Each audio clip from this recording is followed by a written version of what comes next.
Buenos días, vamos a dar inicio al mensaje de esta mañana que lleva por nombre ¿por qué existe el mal?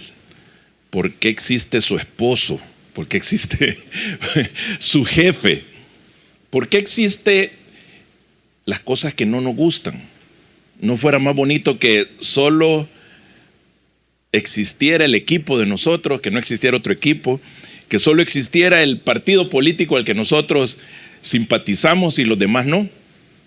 Qué bonito fuera, dice alguno, que pues no hubiera nada que atentara contra mí. Decir solo lo bueno. Es decir, por ejemplo, diría alguien, qué bueno que no existiera el huevo con cebolla, tan horrible que es la cebolla, que solo existiera el huevo.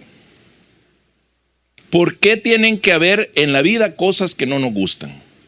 Pero principalmente algo que creo que no hay ninguna, todos estamos de acuerdo, es que nos hemos preguntado por qué existe el mal. ¿Por qué suceden cosas en la vida que nosotros no nos podemos explicar? Fíjense que esta pregunta se la ha hecho la humanidad todo el tiempo. Desde tiempos inmemorables, la humanidad se ha preguntado por qué existe el mal.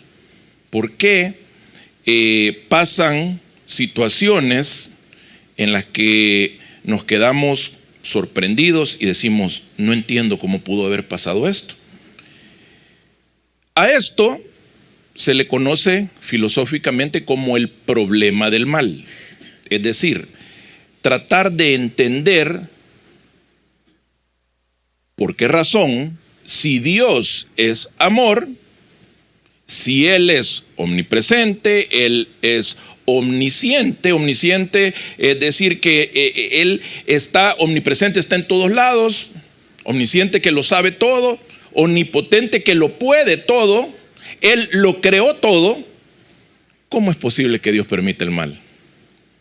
Es una pregunta que no, se ha hecho, como les repito, la humanidad por todo el tiempo. Ahora, muchas personas se han peleado con Dios.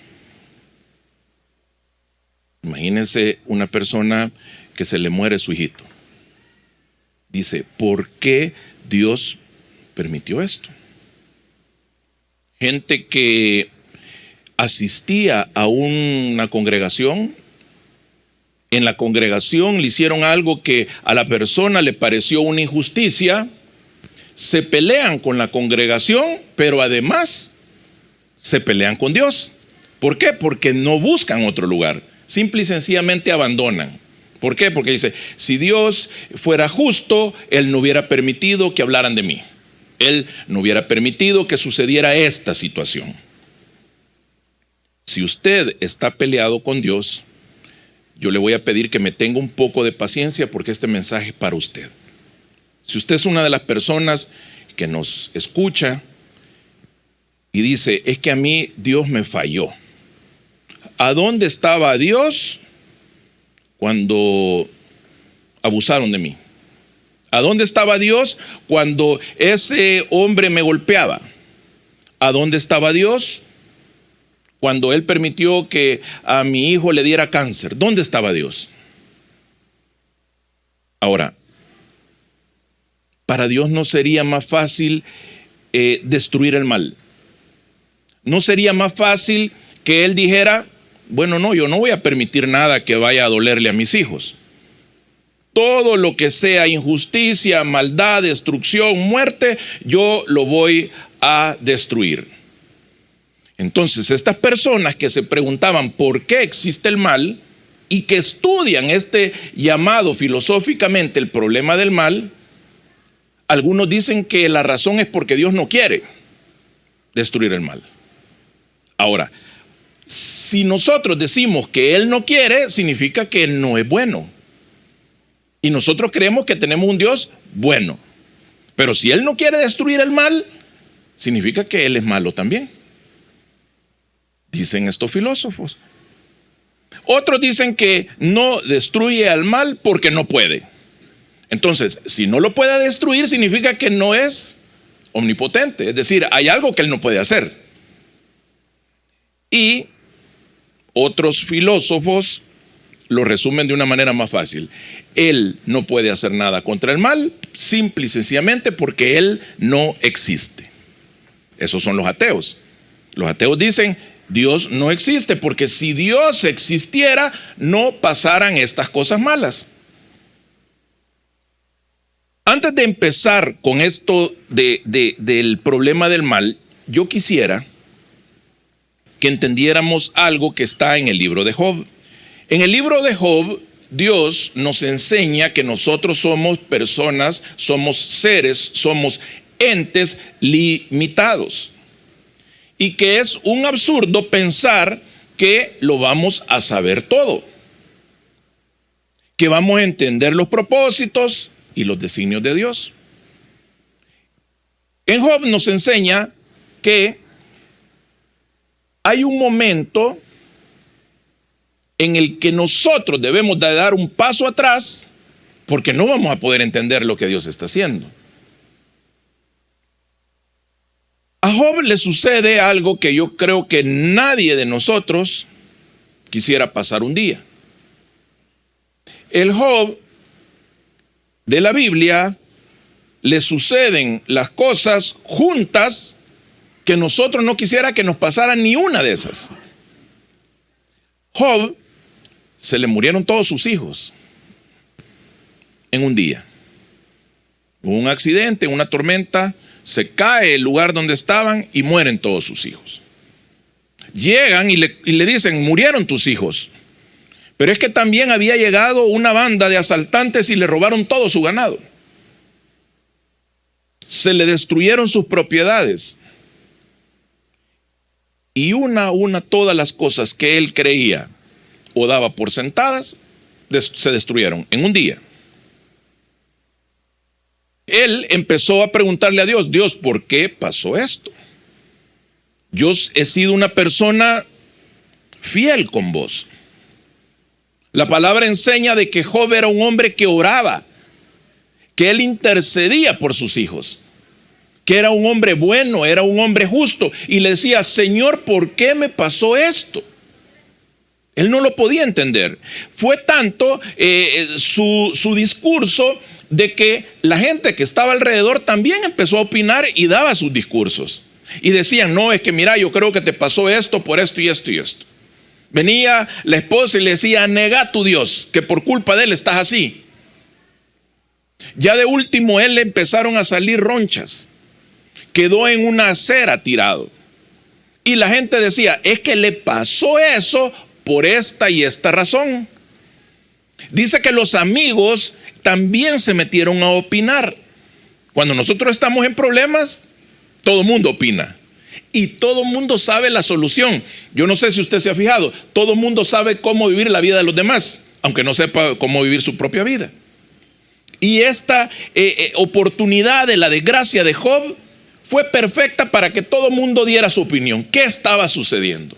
Más de 30 capítulos de Job es la pregunta de todos los que estaban con Job, más Job, ¿por qué había pasado lo que había pasado? Hay un momento en el que Dios se harta y ya está en el capítulo 38. Imagínense cuántos capítulos pasaron.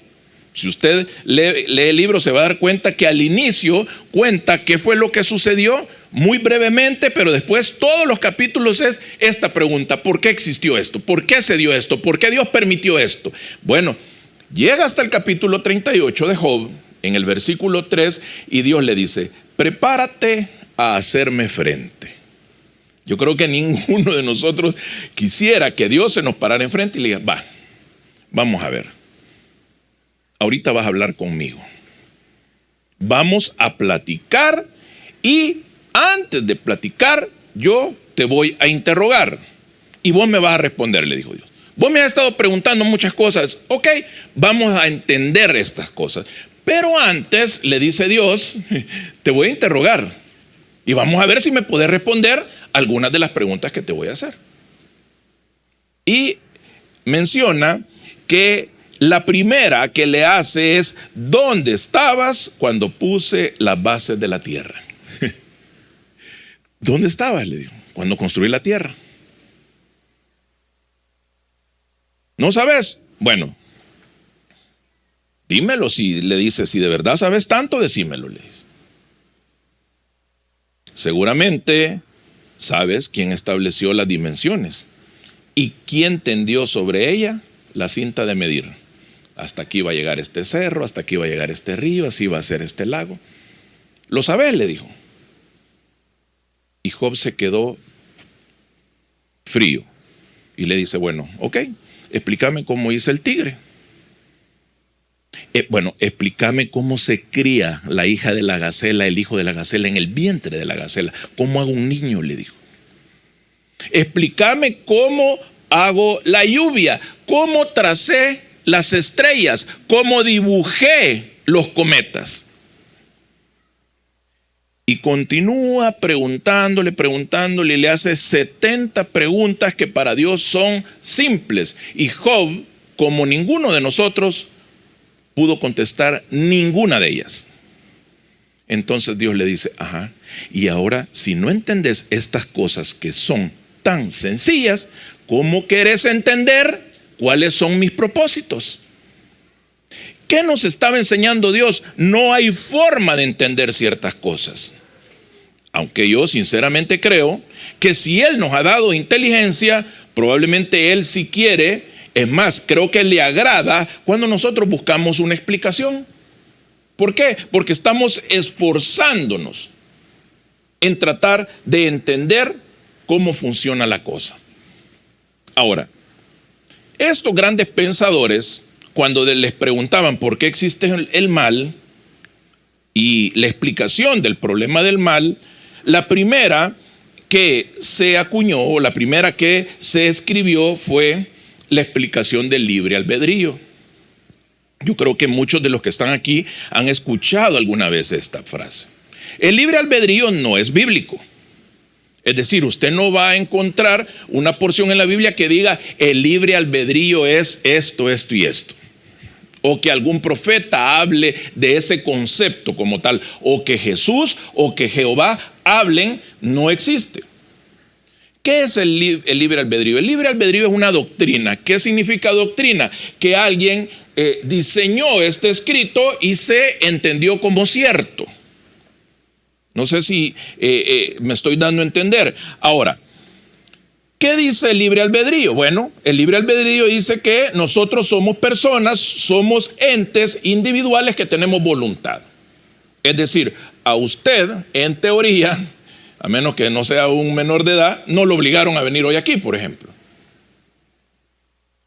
Ya me vio algún adolescente y dice: a mí sí. Pero en general, el libre albedrío tiene que ver con aquella idea en la cual nosotros tenemos la potestad de elegir sobre el bien y el mal. Otros dicen que la explicación al mal tiene que ver con el pecado original, que está en el Génesis. Yo creo que todos se recordarán cuando el Señor le dice a Adán y a Eva: miren, pueden hacer cualquier cosa menos comer del árbol. Del árbol que da la sabiduría, ¿para qué? El árbol, ¿cómo se llama ese árbol? Del bien y del mal. Bueno, así lo explican algunas personas. Otros dicen de que la razón por la que existe el mal es porque Dios nos hizo a su imagen y semejanza, como está también en el Génesis. Entonces dicen: bueno, como nosotros tenemos la capacidad de crear, el mal no lo creó Dios, sino que lo creamos nosotros. Esa es una de las más interesantes. A mí me gusta esa, porque ellos dicen que como nosotros tenemos imagen y semejanza con Dios, y Dios es un Dios que puede crear, nosotros también podemos crear. Y lo vemos, por ejemplo, personas que escriben una canción, personas que escriben un poema. Hay la posibilidad de crear. Usted puede construir, usted puede formar una familia. Hay la capacidad de creación. Entonces, algunos dicen: esa es la razón por la que existe el mal, porque nosotros mismos lo creamos.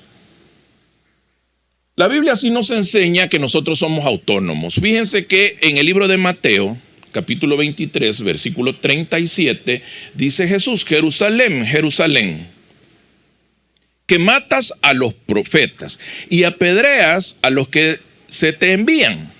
¿Cuántas veces quise reunir a tus hijos, como reúne la gallina a sus pollitos debajo de sus alas? Pero no quisiste.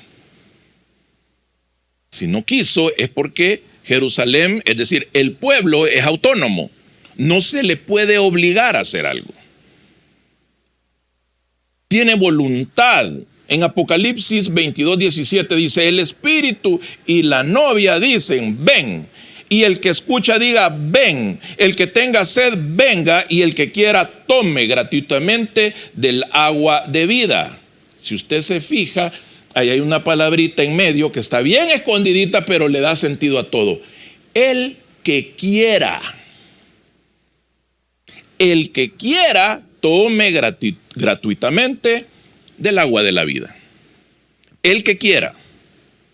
¿Qué significa esto? Que tenemos voluntad, que somos autónomos. Entonces, ¿será cierto que es el hombre entonces el creador del mal? Bueno, sigamos viendo. Fíjense que algunos mencionan al libre albedrío. La mayoría hablan del mal o la razón del mal al libre albedrío. Bueno, el libre albedrío enseña que nosotros tenemos, en teoría, la capacidad de entender cuando estamos obedeciendo ciegamente.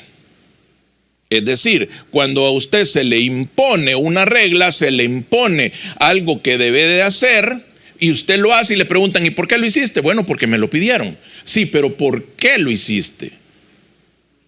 Entonces le dicen, sí, porque me lo pidieron. Pero no logra entender por qué razón. Entonces, cuando vemos este tipo de comportamiento, alguien va a decir, mire, ¿y por qué hiciste ese gran relajo ayer? Dice la persona, es que andaba tomado. ¿Y por qué te peleaste con tu suegra? Es que andaba bolo. O sea que vos no lo hubieras hecho normalmente. No, yo quizás no me hubiera subido a la mesa, pues. Amén. Y entonces, otra gente es más fácil.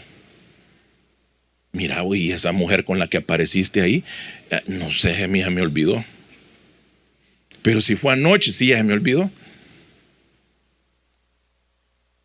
La persona decidió tomarse un trago. Decidió tomarse el segundo y el tercero, pero hay un momento que pasa. Tu voluntad desaparece. Yo no sé si ustedes han escuchado personas que dicen, mire, es que no puedo dejar el cigarro. Hay personas que dicen, mire, no, es que yo, la cocaína, el crack es más fuerte. Personas que dan testimonio y dicen, mire, yo prefería, si me llegaba un dinerito, en vez de ir a comprar la leche de mi hija, yo mejor me iba a ir a comprar una dosis. ¿Qué significa? Esta persona perdió el libre albedrío. ¿Por qué? Porque está preso. Entonces la palabra dice que es el Señor el que te da la libertad. Entonces va a decir alguien, ¿qué pasó aquí? Bueno, aquí no es que hubo libertad, aquí hubo ausencia de libertad. Yo les voy a poner unos ejemplos para que vayamos llegando al punto donde yo quiero llegar. Fíjense que han habido ocasiones en las que la humanidad se pregunta más a menudo por qué Dios permitió esto. Hay familias que pasan por situaciones complicadas y en ese momento viene la duda. ¿Será que de verdad Dios existe? ¿Será que me está castigando? ¿Por qué está pasando esto?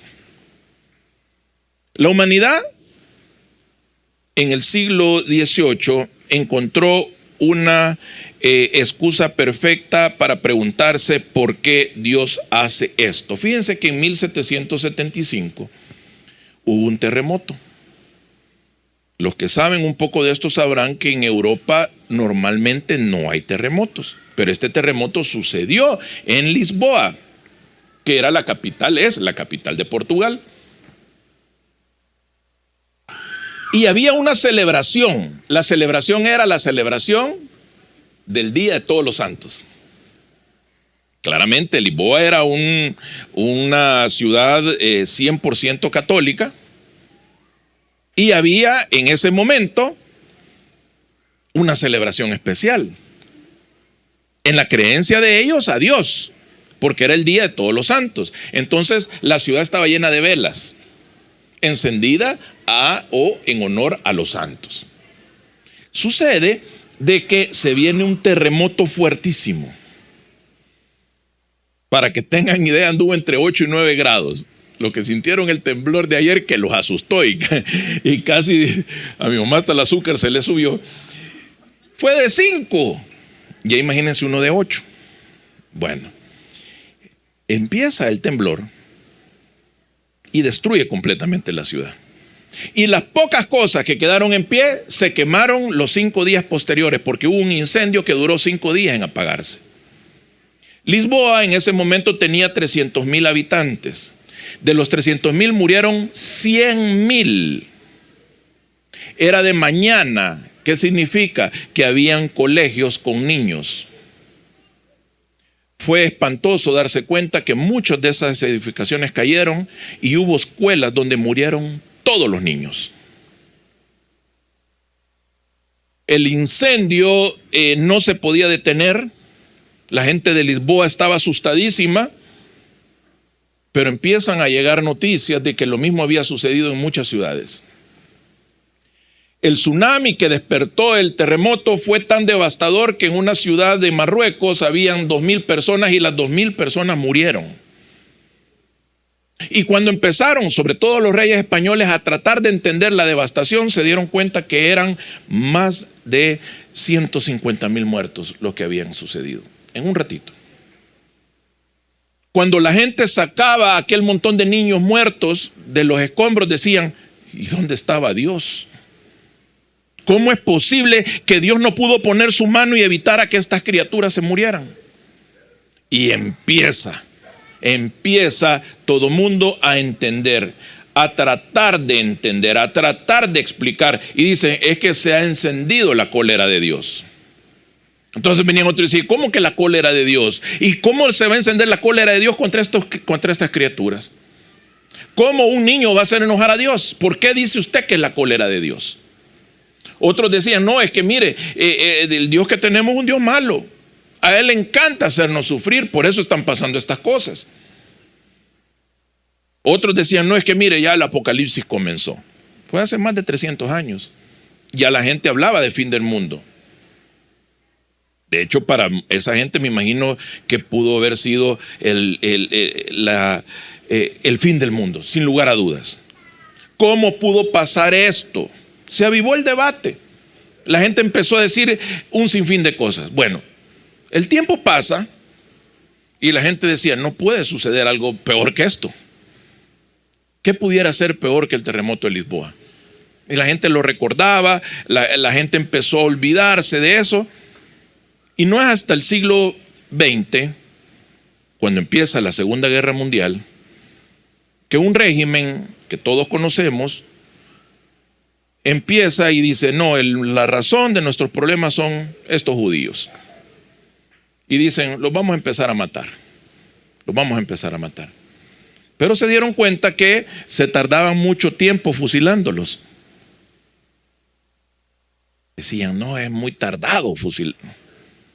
Y pasa otra cosa, que todos los que tenemos matando gente todos los días, después esos andan tomando, agarran zumba.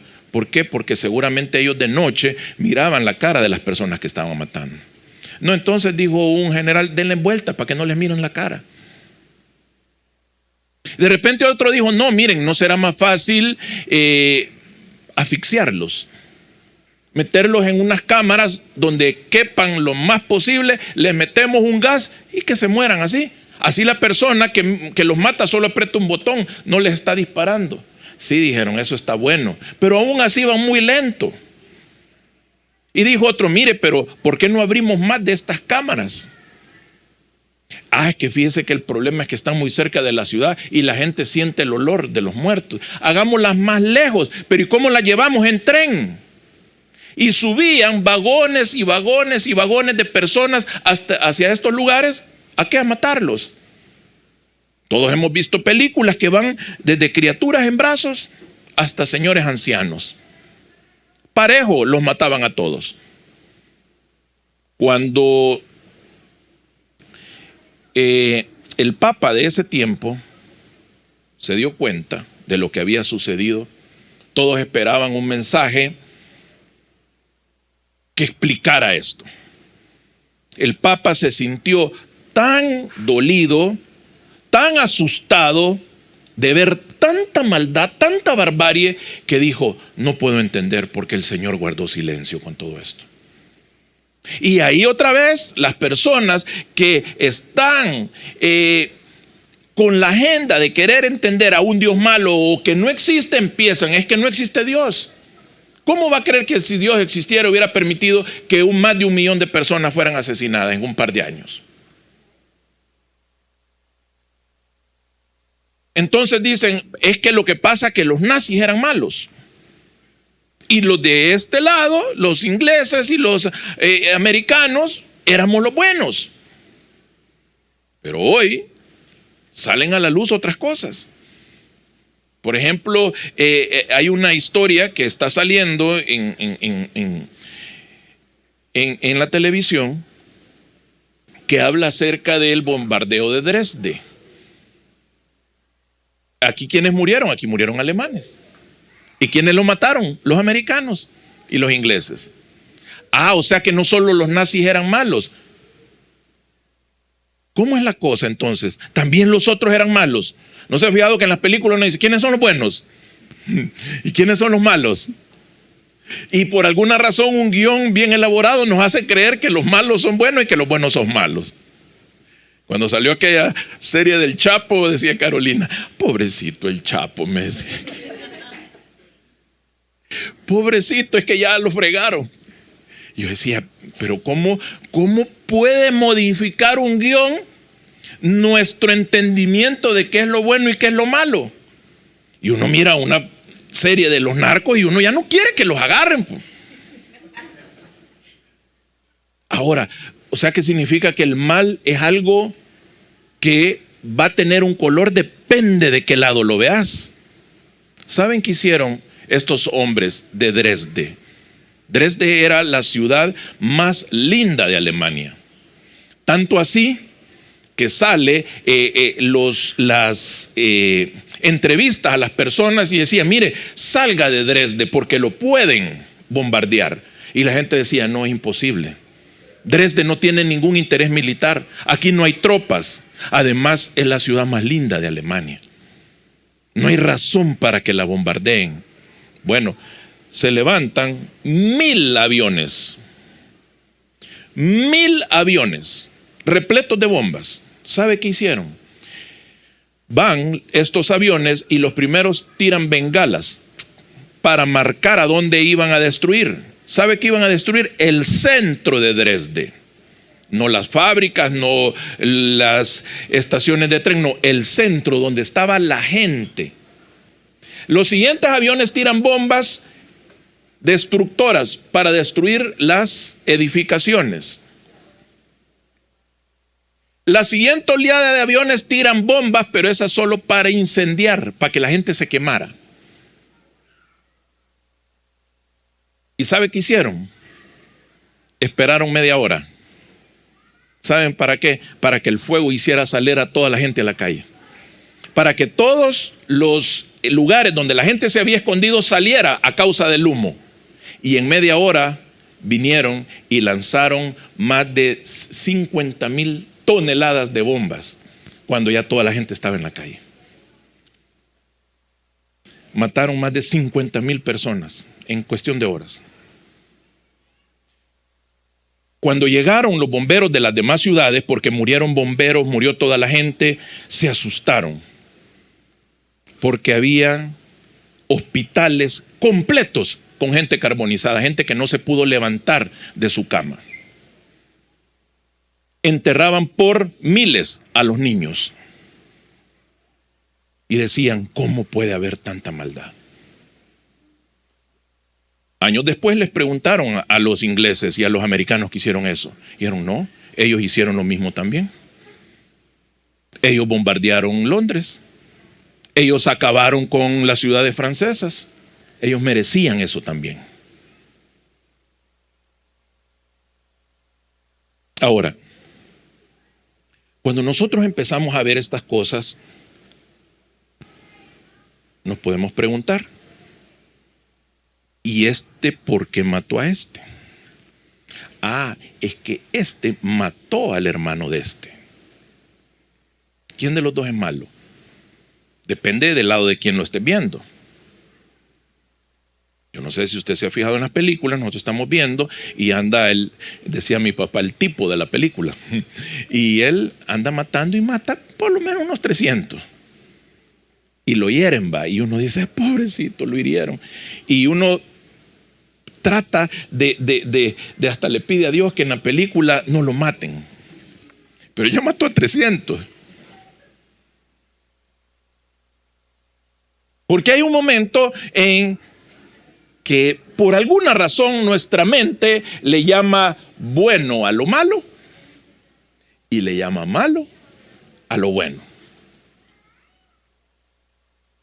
El caso del mal extremo. Cuando termina esta guerra de la que les estoy hablando, capturan al hombre que diseñó esa logística para matar 1 millón de personas. Este era un ingeniero que decía, bueno, necesitamos tantos trenes que vayan para esta ciudad. Necesitamos tantos camiones que lleven gente para este lado. Le hablaban y le decían, mire, en tal centro de concentración no caben los muertos ya. Mándelo para otro. Y él miraba los mapas y decía, bueno, entonces estos prisioneros van para allá. Mire, pero mándenos por favor más niños, porque sí nos caben en algunos lugares, pero es más chiquito. Bueno, entonces decía él, quítenle a todos los niños a las mamás mándenlos para allá y a los niños mándenlos para allá. Yo no sé si usted se puede imaginar qué dolor se siente. Yo creo que es peor que morir. Que usted vaya con su hijito y le digan, deme el hijo, y usted mira que lo están tirando para unos vagones y el niño gritando, llorando, y usted va para allá.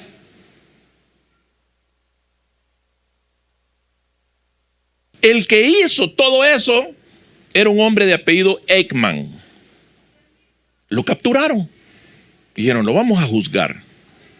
Y dentro de las personas que lo acusaban había una mujer, una abogada, llamada Ana. Esta Ana decía, no sé si voy a poder ser justa, porque yo soy judía. Y este hombre arrasó más de 1 millón de judíos. Pero ella se propuso y dice, voy a ser lo más justa posible, en la medida que yo pueda. Viene esta mujer y agarra el caso y dice, bueno, me voy a enfrentar a la peor versión del mal sobre la tierra. El hombre que coordinó la muerte de más de 1 millón de personas. Eichmann ha de ser, dijo ella, porque después todo lo escribió en un libro, la personificación de Satanás en la tierra. ¿Cuál fue la gran sorpresa de esta mujer? Ella dijo, voy a conocer un hombre abominable, terriblemente malo, el diablo completo. Y cuando lo conoce, se da cuenta que era todo lo contrario. Habían estudiado en la misma universidad. Dice que cuando ella lo vio decía, no puede ser que sea él, porque era un hombre sumamente educado, respetuoso, hasta un tanto humilde. Y ella empieza a platicar con él y él le dice, siento mucho lo que pasó. Y ella le pregunta, ¿pero por qué lo hiciste? Y le dije, es que era mi deber, yo lo tenía que hacer. Se me encargó esa misión. Mis principios y mis valores desde niño me dijeron de que los judíos eran la razón del mal en mi sociedad. Este hombre, el líder de esta organización, le metió en la cabeza de que los judíos eran la razón del mal para Alemania. ¿Qué estaba haciendo este hombre? ¿Erradicando qué? El mal. Y él dice, mire, desde que me dieron el encargo, la orden, yo dejé de ser dueño de mis propios actos. Yo no podía cambiar nada, porque ya me habían dicho que eso era lo que tenía que hacer, y lo hice. Y le pregunta a ella, ¿y usted cree que usted merece un castigo? Sí, lo merezco. ¿Por qué? Porque hoy me doy cuenta que lo que hice fue un crimen. Y ella trató de encontrar la maldad en él. ¿Y saben qué pasó? No la pudo encontrar. No la pudo encontrar porque lo llegó a conocer, llegó a entender que era lo que él estaba sintiendo. Y entonces ella se volvió a hacer la pregunta. ¿Y entonces qué es el mal, pues? Si yo, el hombre que pensé que iba a ser la personificación del mal, resulta que hay ausencia de mal en él, porque él estaba recibiendo órdenes. Órdenes de algo que él creía que estaba bueno.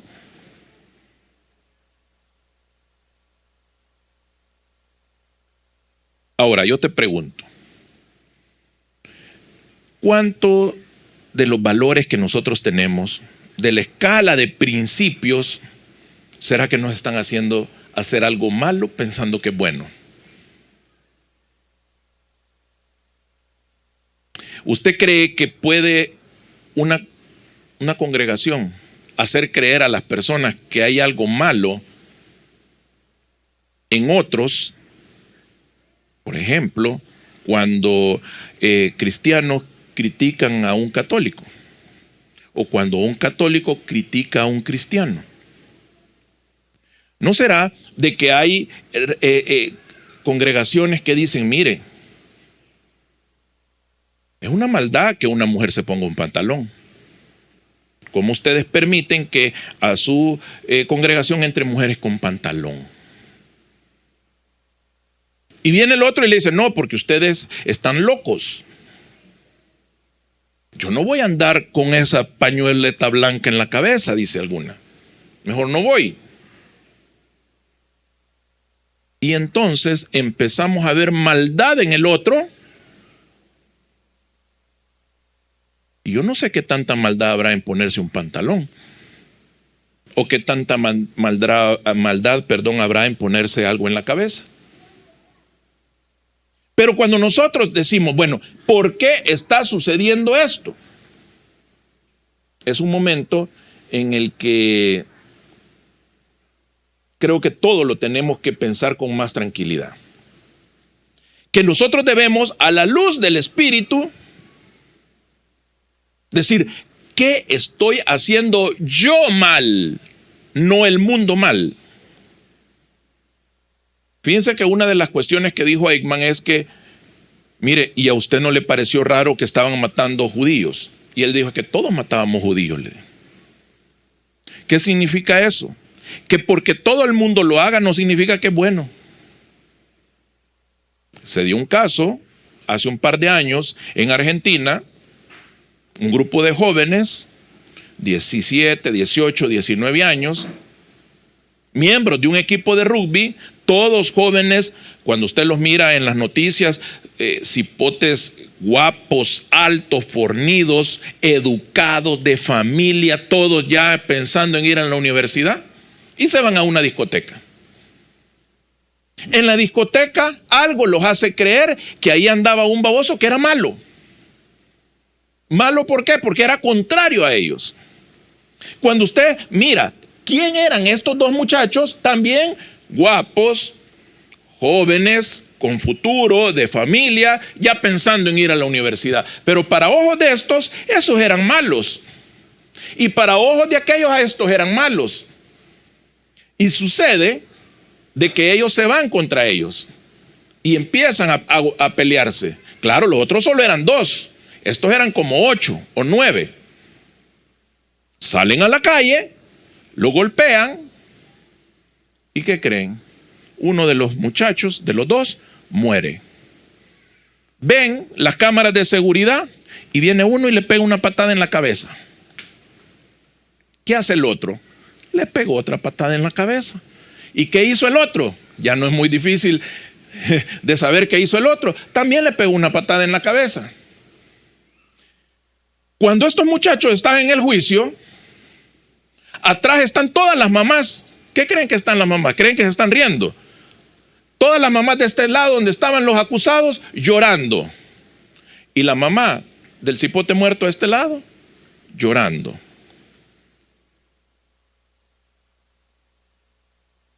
Cuando el juez lee la sentencia, yo quisiera que el que usted tiene un cipote de un adolescente, que le digan que a su hijo le han caído 60 años de cárcel, yo no sé qué reacción tuviera usted.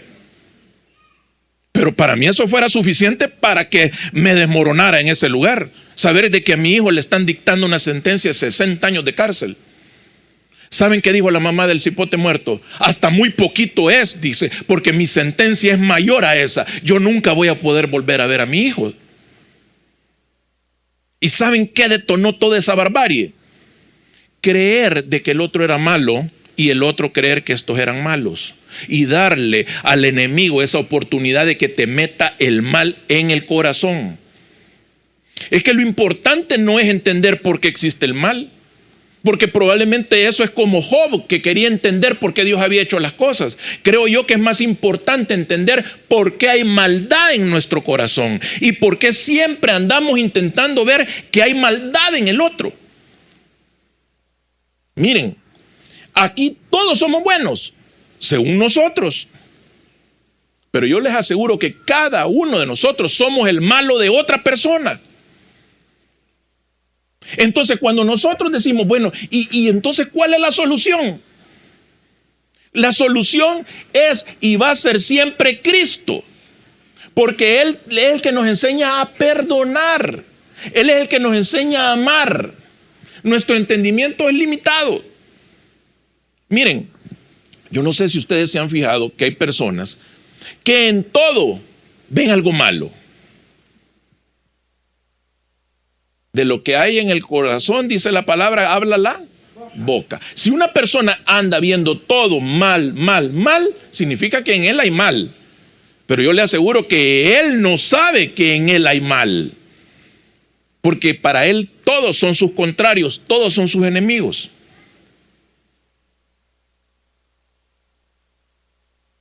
¿Quién es el adversario? Es Satanás. Usted sabe cómo empieza el libro de Job. Dios en una plática ¿con quién? ¿Ah? Con él. Y en la plática él no estaba discutiendo. Es más, le dijo, ¿ya viste a mi hijo Job? Le dijo. O sea, ¿cómo no va a ser la gran cosa? Le dijo el diablo. Si vos le tenés un cerco que nada lo puede tocar. Claro que te alaba. Déjame que yo me lo acabe a ver si él no piensa que vos sos malo. Y le dice el Señor, dale, haz lo que quieras. Yo sé quién es Job. Lo único que te pido con la vida de él, no te vayas a meter. Ahora, si ni siquiera Dios entra en un esquema de confrontación, ¿por qué lo hacemos nosotros? ¿Por qué nos encanta tanto discutir, pelear? ¿Por qué vos, mujer, decís, es que el malo en mi casa es mi marido? ¿Por qué hombres decimos, es que la maldad en mi casa es mi mujer? ¿Por qué no mejor le decimos, Espíritu, enséñame mi maldad? Antes de tener esa ceguera de estar tratando de encontrar por qué la gente es mala conmigo, por qué el mundo es malo conmigo, por qué Dios es malo conmigo, por qué mi jefe es malo conmigo, por qué mi gobierno es malo conmigo. Nuestro entendimiento tenemos que tener en claro, es limitado. Dice la palabra, yo soy el alfa y el omega. Dice el Señor Dios, el que es y que era y que ha de venir, el Todopoderoso. Apocalipsis 1:8. Él es el que nos da el entendimiento. la guerra, miren, las pandillas, los terremotos, las tormentas, un violador, un asesino serial, son algo que nosotros nunca vamos a poder entender. Ahora, cuando encontramos el amor de Jesucristo, encontramos el perdón también de Jesucristo. Y Él nos dice, así como yo los perdoné, ustedes también perdonen. Yo conozco el testimonio de una persona que fue abusada. No por un desconocido, no, por la persona en teoría que más la tenía que haber cuidado, su propio padre. Y a mí me sorprende saber que esta persona me dice, no, ya lo perdoné. Hace mucho lo perdoné. ¿Y qué miro yo? Yo miro una persona buena, tranquila, en paz. ¿Por qué? Porque le dio chance al perdón en su corazón. Ahora, ¿qué fuera de esta mujer si constantemente siguiera pensando en que por qué Dios le dio un padre malo? ¿A dónde estaba vos cuando me estaba sucediendo eso? Yo lo que veo es una mujer que se quita esa mochila y ella sigue avanzando. En algún momento tal vez el Señor le explica por qué, pero ella no está perdiendo tiempo pensando por qué. Simplemente ella decidió perdonar. ¿Saben qué pasó con el mal? El mal terminó. Porque para que haya mal, necesita el combustible que lo siga alimentando. Es la falta de perdón. Cuando vos no entendés de que, miren, les voy a contar un testimonio. No es mío, es de Carolina. Llega con su madre agonizando. Y ustedes ya saben cómo es la gente en los hospitales. Ajá. Mire que vengo aquí con mi mamá. Los exámenes. Solo por pedirlos, ni los revisó el doctor. Vaya, mire, por favor fírmeme aquí. En caso de que ella necesite que le entuben, va a firmar que le entuben. Pero hablándole como que una reja en la que estaba ahí, pues. Y viene Carolina y le pregunta, mírele, ¿y si fuera su mamá, usted le entubara? El hombre cambió. Porque era más fácil decir, mire, ¿y a usted qué le pasa? ¿Y usted qué se cree? ¿Cómo habla así? Aquí está mi mamá y usted hablándome de esa manera. No, sencillo. Si fuera su mamá, usted le entubara. Y dice que el hombre, de alguna manera, le bajó el garbo. Y le dijo, no, le dijo, si fuera mi mamá yo no le entubara. Ah, bueno, entonces eso es lo que vamos a hacer. Y firmaron. El mal se acabó. Porque probablemente este hombre estaba con quizás 30 horas de trabajo. Probablemente él ya había pasado por una situación de esas. Quizás mira 15 o 20 casos de esos todos los días. Entonces, para una parte era más fácil decir, este baboso es un malvado. Pero cuando vos dejás eso de lado y metés el amor en la ecuación, usted se va a dar cuenta que siempre el mal se acaba. Es tan sencillo acabar con el mal, pero es tan difícil también. Usted va a decir, es que han hablado de mí. Porque yo lo he dicho, han hablado de mí. ¿No cree que es mejor preguntarse de quién hemos hablado nosotros? Porque yo me he enojado porque han hablado de mí. Pero yo también he hablado de un montón de gente. Y si yo lograra encontrar ese momento con el Espíritu en el que el Espíritu me dice, mira lindo, mira de quién todos los que has hablado. ¿Por qué no en lugar de preocuparte quién habla de vos, por qué no nos preocupamos de quién nosotros estamos hablando? Y cortamos. Y ahí se glorifica el nombre de Dios. Ahí se acaba el mal. Miren, yo acabo de estar viendo unas noticias que me parten el corazón. Yo voy a entrenar, aquí está Marlon, él se dio cuenta, y nos sale un amigo mío que es judío. Un tipo espléndido. Se hace amigo de todo el mundo en 2 segundos. Vine temprano, habla así, ¿va? Porque es israelita. Vine temprano, me dice, porque cuando sale la primera estrella es Shabbat, hay que orar. Porque para los judíos el día sagrado del Señor es el sábado, pero empieza el viernes, yo no sabía eso, cuando sale la primera estrella. Ahí empieza el Shabbat de ellos. Él iba a orar, porque es el día sagrado del Señor. Y yo le digo, ¿y por qué andas tan contento? Y oiga lo que me dice. ¿No has visto las noticias? Y me dijo una mala palabra, ¿va? Cabro grande, ¿no has visto las noticias? Me dijo. No, le dije, yo no miro noticias. Les metimos explosivos en los Viper y hemos matado cientos, me dijo, de esos malnacidos de Hezbollah, me dijo. Me acababa de decir que estaba rápido porque iba a orar y andaba feliz porque habían matado un montón de gente.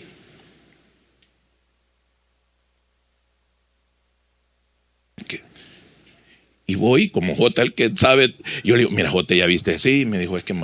Y me empiezo a ver videos.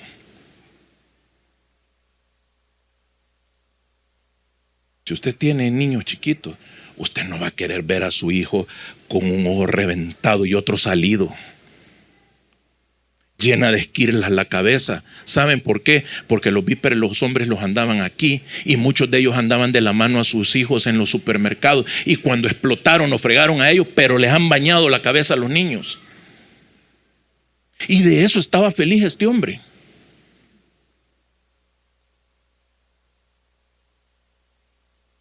Usted mira la noticia y ve los líderes de esa gente. Y ellos dicen, estamos sumamente consternados de lo que ha pasado. Esos grandes hombres con esas grandes barbas, esos grandes turbantes llorando. ¿Qué significa? ¿Que están sufriendo o no? ¿Y saben cuál es el discurso de ellos? Lo que les vamos a hacer es, lo que nos han hecho es así comparado con lo que les vamos a hacer. Y eso está sucediendo ahorita. O sea, si vos me matás 50, yo te voy a matar 500. ¿Saben por qué? Porque para aquellos hombres estos son malos y para mi amigo aquellos son malos. Entonces, ¿qué? Hacemos un mundo de maldad. ¿En qué momento se corta eso? El momento en el que entra el perdón y en el que entra el amor. Alguien va a decir, mire, a mí qué me interesa. Bueno, quizás vos vivís peleándote todos los días con tu pareja, pensando que tu marido es malo. ¿Por qué no hoy le preguntás al Espíritu y le decís, Señor, a mí no me importa la maldad de él, yo quiero entender cuál es mi maldad? Quiero entender qué es lo que yo debo de perdonar, porque yo no quiero que mi casa se convierta en un lugar de guerra. Ah, vos me hiciste eso, pues yo te voy a hacer esto. Hay hermanos así, compañeros de trabajo así. Ah, vos me jodí. Va, pues entonces ya me agarrate, porque fuiste malo. Y entonces eso te da derecho a vos a ser malo. Y entonces después, ¿de quién es la culpa? Ah, de Dios. ¿Por qué Dios permite el mal? Tu abuela. ¿Qué tiene que ver Dios en eso? Yo le preguntaba a Carolina, mira, si ahí tanto los de un bando como los de otro están orando. Y él nos dijo, no, yo les mandé a mi hijo para que perdonara sus pecados y ustedes tienen que perdonar. No hay forma de acabar el mal con más mal. Hay que entender eso de una vez por todas. Acabar el mal ¿con qué? Con la luz del Espíritu. Porque la luz del Espíritu es la que te va a decir, mira, sí, es cierto, tu marido es un gran bolo, pero ese es él, déjame, yo me encargo de él. Vos no sos la persona, vos no moriste en una cruz, vos no sos la salvadora del mundo. Ahora, ¿qué sí podés hacer? Ver por qué hay mal en vos. Y eso es lo que ahora vamos a pedirle al Señor, que nos dé la capacidad por medio de la luz del Espíritu, mediante un momento de adoración, de entrega y de sometimiento a la voluntad de Él, para que Él nos diga, mira, ¿querés paz en tu corazón? Bueno, perdona a esta persona. Y ahí es donde viene lo complicado. Imagínense que alguien llegara y le dijera a los judíos, perdonen a estos señores. Se van a reír. Es muy complicado. Probablemente así de complicado va a ser que hoy el Espíritu te diga, si vos querés paz en tu vida, porque hay un montón de gente deseando la paz en el Medio Oriente y no le hablan a su hermano. Hay un montón de gente deseando paz en Ucrania y con banderitas amarillas, Ucrania, Ucrania. Y no se hablan con su papá. Es un buen momento para que usted le diga, Señor, yo quiero paz. Primero en mí, porque nadie puede dar lo que no tiene. Quizás vos estás tratando de arreglar una situación con un hijo. Y quizá el primer paso es arreglarla con vos mismo. Hay algo en tu corazón que hay que apagar. Eso que hay que apagar es lo que te va a llevar a tener paz con vos mismo. Entonces paz con el que está más cerca. Con el que está más cerca, entonces en ese momento cortamos la maldad. Y quizás perdemos demasiado tiempo en tratar de entender por qué existe maldad en el mundo. Quizás más fácil preguntarle al Espíritu por qué hay maldad en nosotros.